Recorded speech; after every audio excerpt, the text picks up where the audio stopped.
Welcome back to the Toffee Blues, your source for all things Everton. I'm Ellis Nordhoff, and today I'm back with the opposition view. It's the final home game of the season. It's Everton against Sheffield United at 3 o'clock on Saturday. I'm joined by Ollie from the Sheffield United way. How are you doing, Ollie? Yes, I'm not too bad, thank you. The sun's come out, which obviously brightens my mood from what has been an awful season for United. And yeah, we're nearly at the end of it. That's the blue sky thinking. How are you doing, mate? I'm good. Yeah, it was a while ago, wasn't it? Last time we spoke. You guys will probably remember Ollie because he did come on in the 2-2 draw that we had earlier this season when I think Sheffield United fans probably had a bit more hope than they do now. Of course, Yeah. now been officially relegated, which we do feel sorry for you about. And it's been coming, hasn't it, this season? I think you've seen that really you probably have been the worst team in the league. But what's it been like for a Sheffield United fan?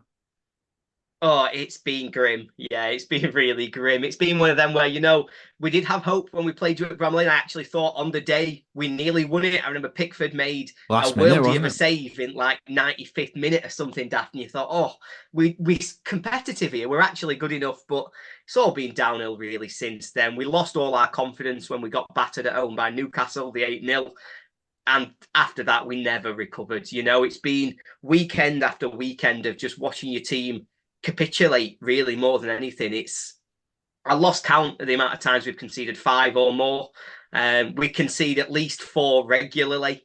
The last few weeks, they've given us some hope. We've scored first in our last three games. I think now we've taken the lead repeatedly, showing that we can start fast. We've maybe got a good 20 minutes in us, maybe got a good 30 minutes in us, but we've just not got anywhere near enough to be competitive at this level with any team for 90 minutes. We proved it against Burnley. We proved it against Forest. I'm sure we'll prove it again against you on Saturday, where we are just, for 30 minutes, we might look all right. But yeah, the goals will soon fly in, 100 and counting. That's the thing, isn't it? Obviously, the first Premier League team to concede 100 goals in the Premier League era, isn't it? And that is not a stat that you want attached to you guys, is it? And it must be so draining going into a game knowing that you are likely to concede that many. And even when you've scored first, you're then thinking, can you even hold on to it at that point? And maybe that means that perhaps your players aren't quite fit enough for the level either. If they can put in a good performance for 20, 30 minutes, then you've got some good players there, haven't you? You'll definitely be snapped up by Premier League clubs. Yeah, I think so. Particularly since January, we brought in Brereton Diaz, and he's outstanding. He is so much better. You'll probably see it on Saturday, but he's so much better than the rest of the team. Really, he really does elevate us to another level. But the fitness has been a problem all season round, really, and that's the thing that's most upsetting. I think as a fan, I can forgive players who aren't good enough. If you're not good enough, but you're giving 100% of yourself, I can forgive that because ultimately I'm not a good football player. I'm useless. The only thing that I can actually contribute if I ever play football is that I'll run about and give everything I've got. And it's really disappointing when you see these players go out and you think, how are you a professional footballer who's not got 90 minutes in your legs? How can you not run about and give everything? And so that's probably been the biggest disappointment of the year, is that level of fitness has never been there from the first game onwards. We've conceded, I think we've calculated it at where minus 12 points if games stopped at the 88th minute. So if games Really? finished on 88 minutes, we'd have 12 more points than we've got now. Which I think sums up just the amount of fitness that we've lost. We've gone ahead scoring the first goal in games 11 times, and we've only won three. It's just all of those things that show you that the things that are letting us down, while we aren't good enough, while the players themselves would tell you they aren't good enough. I've watched them every week. They're not at the level. The fitness is the most unacceptable part of it. And that's what's cost us more than anything else. It's such a fundamental, isn't it, for teams wanting to Yeah. stay in the Premier League? I think It's our manager, crazy. Sean Dyche, has always seen that as an absolute base. Try and be the fittest team in the league. A few of our Yes. players have actually said that Everton want to be the fittest team in the league because that does give you an advantage. And even if you It's a haven't got the huge difference. quality, if you can stay in a game for the entirety of it and you don't falter, then it just gives you that extra chance. And that should be a base, really. And you would have expected that from a Chris Wilder team, definitely. I thought when he came in, we would have seen a bit of an upturn just purely because he obviously gets the club and Heckingbottom really, really struggled. So you'd think that if Wilder was going to do anything, he would just tighten it up a bit, and it just hasn't seemed to be the case. Has he disappointed you a bit? Or I know you'll always have great feeling for him for the fantastic work he did at the club, but it seems to have really just gone down like a lead balloon. Yeah, it's a really difficult one, to be honest, because the crowd is really split. And I think if you went through United fans, a lot of them would give you a completely different perspective. Everybody has got a slightly different view on where we've been. You know, a lot of people look at where we were on the Heckingbottom. They look at the fact that, he managed the 8-0. He managed us losing 5-0 at Burnley, 5-0 at Arsenal. And they said, well, the writing was on the wall. Anything that Chris Wilder can do is a free hit between then and the end of the season. He's just got to do his best. Other people will look at it like you say, and they'll say, actually, we're just as bad as we were then, if not worse. We've conceded a lot more goals from that point. I think the average goals per game conceded hasn't, it's certainly not got better. I don't know if it's got worse or not.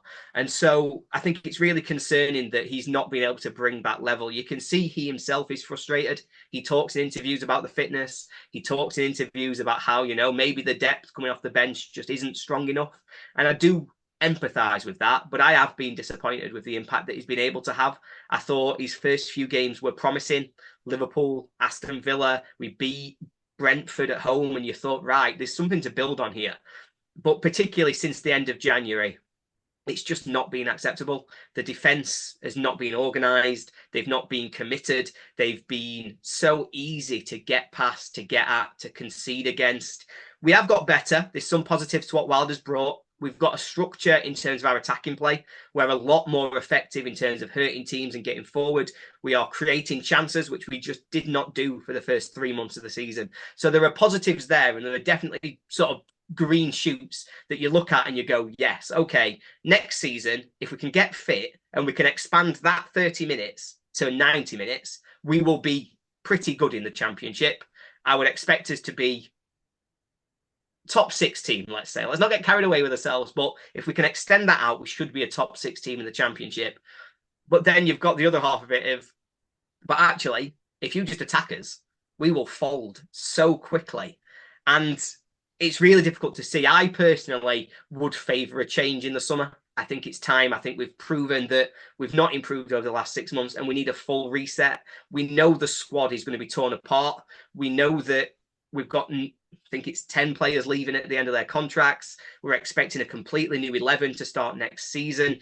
I think we should give a new manager the chance to really build and shape that, what is going to be the next era of Sheffield United. It all gets defined by what happens this summer.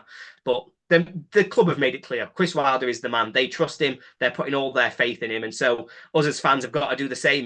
Whether I've got my doubts, whether I haven't, we've got to trust him. We've got to build on the positives he has brought and take that into next season. That's it, isn't it? Now it's all about thinking ahead, isn't it? And making sure that Yeah. the next version of Sheffield United's one that can compete in the Premier League in the future. It's all about building to then make sure you can stay. And we've seen teams before come up to the Premier League, instantly go back down, and then the next time they come back, they're better for it. And of course, you've had some great times in the Premier League in recent years, but this time it just hasn't worked out at all. And maybe this will benefit the likes of Chris Wilder if he stays, just having that season where he's learned probably more lessons than he learned when he was actually doing really well. So it might just help him. But I do think, like you say, a reset might be the way to do it because Wilder's obviously been there before, and there's obviously a lot of signs this season that suggest that you just aren't quite solid enough, and that'll improve in the championship with the standard of teams. But we've seen this year in the championship, it's such a competitive league, and just coming down from the Premier League does not guarantee you a place in them automatic spots, as Leeds have unfortunately found out for them, which I'm sure you're pleased about. But it just shows the championship, doesn't it? It's such a difficult league. It is. It's a horrible league, and yeah, my heart bleeds for Leeds. I'll be honest with you. Feel really bad for them, but yeah, it's one of them divisions that's just so hard to predict because it is different. The teams coming down this time, I think us, Luton, Burnley, they're the three we expect will go down. Let's be fair. I think we'll all struggle. I think it'll be a really competitive top end of the championship. There are teams in there that are going to spend money. You're going to have at least one of Leeds or Southampton, if not both of them, who will be just as strong next year as they have been this. So it's going to be really difficult for us to really make sure we bounce back. I think, you referenced it there. We had good times in the Premier League. We had the best times, before COVID. I think we were fifth. And I've still not mentally clocked back in, I think. I'm still in my head, I'm going, one day I'll wake up and we'll still be fifth. And there'll never have been a pandemic. Everyone will be like, what's a pandemic all? But unfortunately, that's the way it goes. But Wilder's now had 2 seasons in the Premier League with United that have been like this, The last time we got relegated, we went down, I think it was 21 points. This time, well, it's looking like we'll go down with 16 and be, I think that'll make us the third worst team in terms of the points. Obviously, we'll have broke the record for goals conceded. It's, yeah, I never want us to get promoted like this again. If we're coming back to the Premier League, we've got to be able to be competitive. We've got to be able to really give it a good go because we've not given ourselves, well, we've not earned any respect this season. That's the worst bit, is we've turned into a bit of a laughing stock, if we're honest. You know, you watch the TV, you watch Sky, you watch Match of the Day, and the pundits are laughing at you because they're saying, how can you be this bad? How are you in this league? You know, I know they talk rubbish, but TalkSport say, well, they should be banned from being promoted again. And part of you goes, kind of got a point. Like, I'm not disagreeing with them because it's been that bad this season. So yeah, we'll see how it goes. But the championship should be easier. We get a reset. We've got some really talented youngsters that have come into the squad. Ollie Arblaster has been captain for the last few weeks. He's only played sort of less than 10 games for United and he's come through the academy, but he's really been the bright spark of the season. So hopefully get some minutes in their legs, get them the championship experience, the confidence. They could really fly and they're the future of the club and they're what we've got to focus on. Well, the time to earn respect is those next two games, and them young players might be able to do that, mightn't they? They've got two big games in the Premier League for them, which will matter, of course. Playing Yeah. your first few games in the Premier League is huge, and this one is a dead rubber, supposedly. Really, it is, isn't it? We have to be honest, and we can try and make it as exciting as we like, but at the end of the day, Everton are safe, Sheffield United are relegated, and this game, in terms of points, doesn't have much on it. But I think both sides will be wanting to play with a bit of pride and really show what they can do because Everton have had a really difficult season with points deductions and a lot of off-pitch stuff hanging over our heads. And now it's time for those players to show what they can do when there isn't that pressure on their heads. Can they go and deliver a performance to show that when Everton aren't under the cosh so much in the league, they do have a bit about them and they can play a little bit more. We've seen very conservative football a lot of the time this season, but needs must in this situation. And I hope we can just open up a bit in this game and really go at Sheffield United. And you guys on the other hand will be hoping you can put a performance in, which I suppose the fans deserve from this horrific season, to go out on somewhat of a high at least. And looking at this game specifically now, how do you think it'll actually go? I imagine Everton will probably end up having to have more of the ball, which is something we're not Yeah. very good at. But you guys leak goals like mad as well. So how do you think it's going to go? I can tell you almost exactly how this is going to go. Ellis, get ready to clip it. We'll put it out after the game and I'll have described everything that happens. So United will start well. We'll control the ball for the first 10, 15 minutes. We'll probably score a relatively early goal. We'll create 2 or 3 chances that we miss. And you'll think, oh my God, how are these bottom of the league? How have these only got 16 points? They're much better than that. And then after 20 minutes, you'll start to get your foot on the ball. You'll start to come back at us. Your first shot will go in and it'll be 1-1. And all of a sudden you'll think, well, we're back in this. We've got away with one there. And from that point onwards till the probably half time, we'll be competitive, we'll be a bit end to end, and it'll feel like it's been a pretty even first half that Everton will maybe look back on and think, oh, we're a little bit fortunate to be 1-1. We'll then come out for the second half, and before the 50th minute, you'll score to go 2-1 ahead. And then from there, you'll see an absolute capitulation of a team that have run out of ideas, that have got no confidence, that have got no belief in their ability to compete at the level or to be able to get back into a game. You'll score a third on the break, probably within 3 minutes of going 2-1 ahead. You'll make it 3-1. And then from there, it'll just be one-way traffic. We'll basically just be booting the ball to you to let you have control of it. I would expect you will score again, which would make it 4-1. And then potentially we come forward towards the end of the game. It could be 4-2, but my prediction would be probably that the game plays out like that. And by the end, you win comfortably 4-1. And you think for the first half, they were good. But in the second half, you see exactly why we're in the position we are, because we've just not got the mental strength or the physicality to be anywhere near the level, to be honest. And yeah, that'll be an ultimately disappointing day for me. It'll make it a very long journey home. But, you know, I know what I've signed up for. And last away game of the season's always a little bit of fun. The crowd are always going to have a fantastic time. And ultimately, we're going to try and say goodbye to the Premier League, at least being proud in the fans if the team on the pitch aren't quite delivering it for us. That was a scathing description of the game for you guys.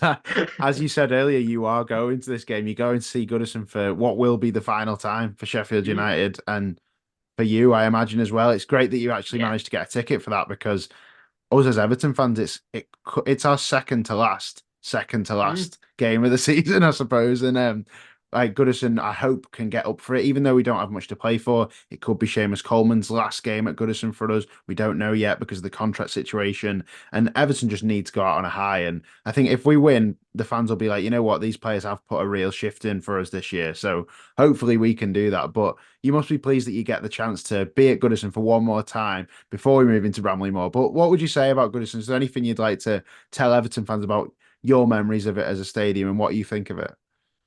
I'm just really excited to go, to be honest. As I said, we have a sort of regular bit at the start of our seasons where we talk about, what are you looking forward to this season? What's the one away day that you can't wait for? And this was always top of my list because, Goodison is one of those really famous, really just fantastic old English stadiums that really stands out to you as sort of an opposition fan, where you go there and you feel it from the crowd. You really feel that kind of passion, that intimidation. It's been a difficult few years, and there have been days, there have been weeks where I'm sure your fans have felt almost a little bit like targeted on social media or something when it starts to get a little bit toxic. But you've seen in those really big nights when you've needed those big victories how much of a sort of impact and a power the stadium the fans have had. And I think it's going to be a really big loss to the league and to sort of English football, really, to not have that same sort of impression. I'm really looking forward to coming. I've explained that I don't think the game's going to be fantastic for us, but I do think the atmosphere will be pretty good. I think our away fans are outstanding. I would put them up there against anybody's in the country because they always keep going. They're always committed. They're always loud. And I think that combined with your celebration, the fact that you're going to be sort of feeling good, you're going to have that last home game and really enjoying yourselves. I think it could be a really, really good atmosphere and a really special day. So yeah, I'm a bit sad that it's going, but I'm really glad that I've been able to get here one more time to come and see the ground again. Because yeah, I didn't want it to go without being able to at least visit once more. That's a lovely description of it. And I think Everton fans would completely agree with everything you said there. And now we need to go for a prediction for the game that you're going to, that I'm going to. You said before 4-1 or 4-2. So you're going to have to pick one, I'm afraid. I'm going to go with I do believe you will score now. You've convinced me that that's going to happen. I'm not sure we can score quite as many as you said. So I think we're going to win 2-1. What do you think? I'd be delighted with two. I'll leave 2-1 thinking we've won. I tell you that right now. I'll walk out Fair play. celebrating. I'll stick to my guns. I'll go 4-1. I don't think we will be able to take another chance as it gets later in the game. I expect to see us miss a couple of good ones as well in around that. But yeah, I'll go 4-1. And I think that probably sums up where we're at. Yeah, definitely. I think it will. And hopefully next season you can build on this and just put that behind you and learn from the Premier League experience and then have a good season in the Championship. But before we let you go, mate, we've got a few quick fire questions. Would that be all right? Of course it would. So I want your quick answers to this, right? I want your Premier League winner first. Man City. I want your bottom three. Obviously, Sheffield United at the bottom, unfortunately. Who else? United, Burnley, Luton. Yeah. So wait, so Sheffield United bottom, Yeah. Burnley 19th, Luton 18th. So pretty much Yeah. as you were then? Exactly as we are, and I'm gutted about it because I was desperate for it to be Forest. I was so desperate for us to drag them into it last weekend, but I think that win probably will be enough to just make sure that Luton can't catch him. So as you were, United bottom, Burnley 19th, Luton 18th. And then your best ever moment as a Sheffield United fan. Beating Wednesday 4-2 at Hillsborough.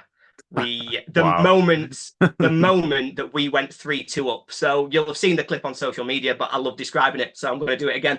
So United went 2-0 up early in the first half. Wednesday scored right on the stroke of our time to make it 2-1. Their crowd then went mad, as Hillsborough can do at times. I hate giving them any credit, but they can. And they were really, really up for it, really into it. And they battered us for the first sort of 5-10 minutes of the second half, got their equaliser, and they did what they like to call the famous Hillsborough bounce. And as they all jumped up and down in the air, chanting, "If you don't bounce, you're a blade," we scored straight from the kickoff to make it 3-2. And Sweet, there's so many sweet. videos going round of them in midair going, "Oh God, they've scored." And it was, words cannot describe how good that day was. Wow, that sounds amazing. What about your worst ever moment then? Not to bring it down, what would be the worst ever moment? The worst ever moment, Huddersfield playoff final 2012, promotion from League One. We had been By the end of April, I think we were 10 points clear in second place ahead of Wednesday in third. It was the season that Ched Evans was convicted and went to prison. He went to prison. We didn't win another game all season. Wednesday leapfrogged us with one game left to take the automatic promotion spot. We then went into the playoffs, just about squeaked through the semi-final to play Huddersfield. We then drew 0-0 in normal time, drew 0-0 in extra time. Huddersfield missed their first 3 penalties of the penalty shootout, and we still lost. That's shocking, isn't it? Against a Yorkshire rival as well. That was on that season. Honestly, that was a kick in. That from April onwards, that was one of the worst like 2-month runs of football I could experience ever. You've had some real ups and downs as a Sheffield United fan, I mean, but this is what makes the good moments good, isn't it? We always say this as a football fan, like football comes in cycles, doesn't it? And you get your time when you can enjoy it, and you get your time where you go through the struggles. And it wouldn't be right if you won every week, would it? So hopefully for you guys next season, you can go and absolutely storm the championship. And I'm sure Evertonians will all wish Sheffield United the best because I think both clubs respect each other, don't they? Yes, I certainly think so, and I certainly feel that towards yourselves as well. I thought this season, we were counting on the points deductions really to give us half a chance, but I think given how the season's gone, you were so far clear of that bottom 3, it would have just been ridiculous. So yeah, hopefully for you, it's good news. I know there's lots of talk about the takeover at the minute, but I think everyone's just rooting for you to be able to get a proper solution to that, and then you can kick on as well. Definitely, mate. Thanks so much for coming on the opposition view today. You've been brilliant. Anytime, no worries. Hopefully at some point you'll play us again, and I'll get to come on again. Yeah, it'd be nice to get you in the cup or something next season. But that is all from today's opposition view. Let us know your predictions. Yes, it might be a dead rubber, but I hope we've just convinced you in the last 20 minutes or so that there's something on this game. It could be it's our second to last game of the season at Goodison. So let's enjoy it. Let's be there in the sun, in our shorts, and hopefully an Everton win as well. But thank you very much for watching. See you later.